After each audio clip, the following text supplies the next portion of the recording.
नमस्कार, मैं हूं आपके साथ राखी लांबा। एक ऐसा सच जिसे यूपी की पिछली सरकारें छुपाती आई हैं, उसी काले सच को योगी सरकार सबके सामने रखने वाली है। वो स्याह सच जिसने कई जिंदगियां उजाड़ दी, जिसने यूपी की छवि को बदनाम कर दिया। लेकिन कांग्रेस, बसपा, सपा ने इस काले सच को इसलिए छुपाया ताकि उनकी सरकारें बदनाम ना हो। वो साल था 1980, अगस्त का महीना था। स्वतंत्रता दिवस में केवल 2 दिन बाकी थे। आजादी के जश्न में पूरा देश डूबा हुआ था। लेकिन यूपी के मुरादाबाद में कुछ ऐसा हुआ जिसने इस खुशी पर कलंक लगा दिया।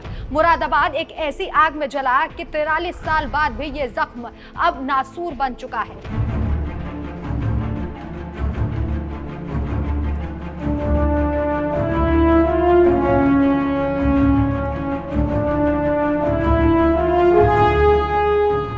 बात कर रहे हैं 1980 में कांग्रेस राज में हुए मुरादाबाद दंगों की, जिसने कई घरों की शांति छीन ली। उस वक्त प्रदेश में और देश में दोनों ही जगह कांग्रेस की सरकार थी। यूपी में कमान सीएम वीपी सिंह के पास थी और प्रधानमंत्री इंदिरा गांधी कुर्सी पर एक बार फिर से लौट चुकी थी। और इसी के साथ लौट चुकी थी अशांति, सांप्रदायिक दंगे की आहट। एक बार फिर से देश में हिंदू मुस्लिम के नाम पर बंटने लगे थे लोग। 13 अगस्त की सुबह और दिनों की तरह ही थी, लेकिन इसकी शाम वैसी नहीं हुई। मुरादाबाद दंगे के बाद लगभग 15 सरकारें आई और गई, लेकिन किसी की भी हिम्मत नहीं हुई कि इस दंगे की रिपोर्ट को सार्वजनिक किया जाए। और उस समय सूबे की कमान संभाल रहे वीपी सिंह ने दंगों की जांच के लिए इलाहाबाद हाई कोर्ट के न्यायमूर्ति एमपी सक्सेना की अध्यक्षता में एक आयोग का गठन किया था। आयोग ने साल 1983 में 20 नवंबर को अपनी रिपोर्ट भी सौंप दी थी, लेकिन इस रिपोर्ट को सार्वजनिक नहीं किया गया। रिपोर्ट सौंपे जाने के 40 साल बाद भी इसे सार्वजनिक करने की हिम्मत कोई सरकार नहीं जुटा पाई। इसका सबसे बड़ा नुकसान ये हुआ कि दंगों के मृतकों को ना ही मुआवजा मिल पाया और ना ही कोई सरकारी मदद उन्हें मिली। अल्पसंख्यकों की सियासत करने वाले दल अक्सर इस मुद्दे को कुरेदते रहे हैं। आयोग की जांच की रिपोर्ट को सार्वजनिक करने की मांग भी होती रही, लेकिन सब बेअसर रही। स्थानीय स्तर पर भी लोगों ने रिपोर्ट को सार्वजनिक किए जाने के लिए इत्तिहादी मिल्लत कारवा नाम से संगठन बनाया था, लेकिन उस वक्त की सरकारों ने ये भी नहीं होने दिया। लेकिन अब योगी सरकार ने इस रिपोर्ट को सार्वजनिक करने का फैसला किया है।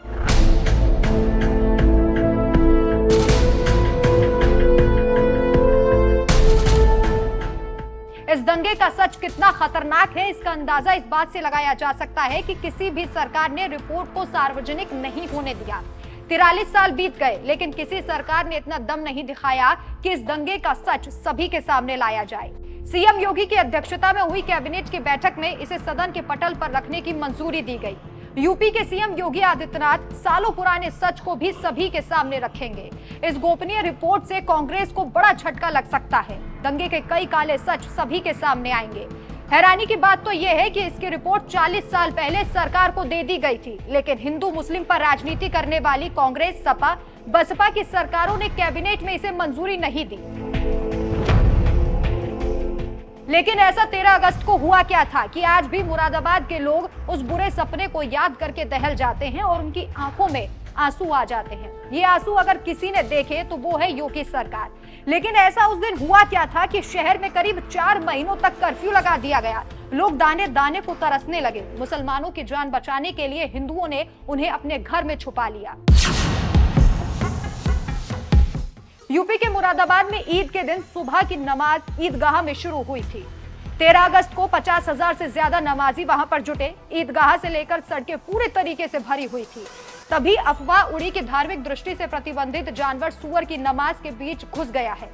इससे नमाजियों के कपड़े खराब हो गए हैं। अफवाह ने आक्रोश का रूप ले लिया। पत्थरबाजी भी शुरू हुई। भगदड़ के बीच गोलियां चलने लगी। कत्लेआम शुरू हो गया। त्योहार दंगों में बदल गया। सरकारी आंकड़ों के अनुसार 83 लोगों की जान चली गई। इस दंगे ने देश को हिलाकर रख दिया। जांच के लिए न्यायिक आयोग बना। 3 साल में आयोग ने रिपोर्ट सौंप दी। प्रतिबंधित पशु के ईदगाह में घुसने की खबर फैलने के कुछ देर बाद ही पूरा मुरादाबाद दंगे की चपेट में आ चुका था। आक्रोशित भीड़ ने 3 थाने फूंक दिए। भीड़ को रोकने की कोशिश कर रहे उस वक्त के एडीएम सिटी डीपी सिंह की हत्या कर दी गई। 3 और सिपाही भी मार दिए गए। हिंसा और भगदड़ में कई महिलाओं और बच्चों की जान चली गई, जिसमें अधिकतर अल्पसंख्यक समुदाय के ही लोग थे। दंगाइयों को रोकने के लिए गई पीएसी की गोलीबारी में भी कई जाने गई। सरकारी आंकड़ों के अनुसार मुरादाबाद दंगों में 83 लोग मारे गए थे और 112 लोग घायल हुए, लेकिन स्थानीय लोग 200 से अधिक मौतों का दावा करते हैं। दंगों का असर जल्द ही दूसरे जिलों तक फैल गया। आरोपों से बचने के लिए प्रधानमंत्री इंदिरा गांधी ने दंगों के पीछे विदेशी हाथ होने तक का दावा कर दिया। हालात संभालने के लिए उन्होंने मौके पर पैरामिलिट्री फोर्स भेजी थी। सीएम वीपी सिंह ने जस्टिस एमपी सक्सेना की अध्यक्षता में घटना की जांच के लिए न्यायिक आयोग बनाया। 20 नवंबर 1983 को आयोग ने अपनी रिपोर्ट सरकार को सौंप दी, लेकिन ना उसे सदन में रखा गया और ना ही उसे सार्वजनिक किया गया। रिपोर्ट दबाने और जवाबदेही तय न करने का सबसे बड़ा नुकसान ये हुआ कि इस दंगे में मारे गए अधिकारियों और पुलिस के परिवारों को ना कोई अतिरिक्त मुआवजा मिल पाया और ना ही आम लोगों को कोई भी सरकारी मदद मिली। इस मुद्दे पर संघर्ष के लिए इत्तेहादी मिल्लत कारवा नाम से संगठन बना। पीएम को कई चिट्ठियां लिखी गई, जिसमें सपा के संभल से मौजूदा सांसद शफीकुर रहमान बर्क भी शामिल थे। मुस्लिम संगठन और अल्पसंख्यकों की राजनीति वाले AIMIM जैसे दल चुनावों में मुरादाबाद दंगों का मुद्दा लगातार उठाते रहे हैं। उनका दावा है कि इस दंगे में प्रशासनिक मशीनरी ने जानबूझकर अल्पसंख्यकों को निशाना बनाया।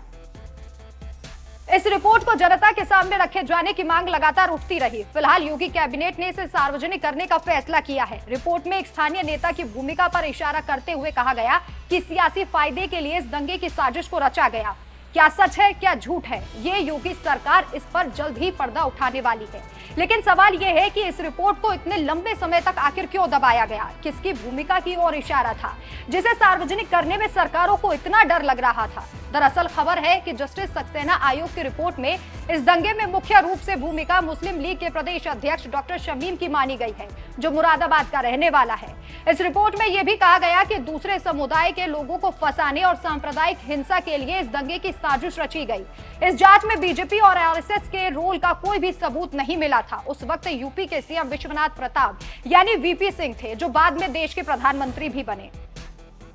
इस रिपोर्ट के सार्वजनिक होने की खबर मिलते ही विपक्ष भी एक्टिव हो गया। सपा सांसद एसटी हसन ने बीजेपी पर सवाल उठाए और रिपोर्ट में आरोपित डॉक्टर शमीम का बचाव भी किया। उन्होंने कहा, रिपोर्ट को सार्वजनिक करना सिर्फ जख्मों पर नमक छिड़कने जैसा है। मुस्लिम लीग के नेता डॉक्टर शमीम ईद की नमाज जरूर पढ़ने गए थे, लेकिन नमाज के अंदर एक जानवर आ गया था, जिसे हम अछूत समझते हैं और उसकी वजह से लोग गुस्से में आ गए। गुस्से में आने के बाद वहां दंगा भड़क गया और जो पीएसी ने जुल्म किया है वो सबको पता है। इंदिरा गांधी उस समय प्रधानमंत्री थी और विश्वनाथ प्रताप सिंह साहब कांग्रेस के मुख्यमंत्री थे। उस वक्त शहर में इमाम साहब की डिमांड के ऊपर पीएसी को बैन कर दिया गया था। आरोपियों का बचाव करना सपा की पुरानी फितरत है, लेकिन यूपी में अब योगी का राज है। दंगा किसी भी सरकार में हुआ हो, योगी सरकार हर दंगे की परत खोलने के लिए तैयार है। मुरादाबाद दंगों का दंश झेल रहे मुरादाबाद के लोगों की आंखों में अब न्याय की एक उम्मीद जगी है। यह उम्मीद योगी सरकार की देन है। यूपी में दंगों को लेकर सीएम योगी पहले ही साफ कर चुके हैं कि प्रदेश में अब कोई दंगा नहीं होगा, कोई अशांति नहीं फैलेगी और सीएम इसी मूल मंत्र पर काम भी कर रहे हैं। अब देखना होगा कि जब इन दंगों का राज खुलेगा तो कौन कौन सी सरकारें हैं जिनकी छाती पर सांप लौटने वाले हैं।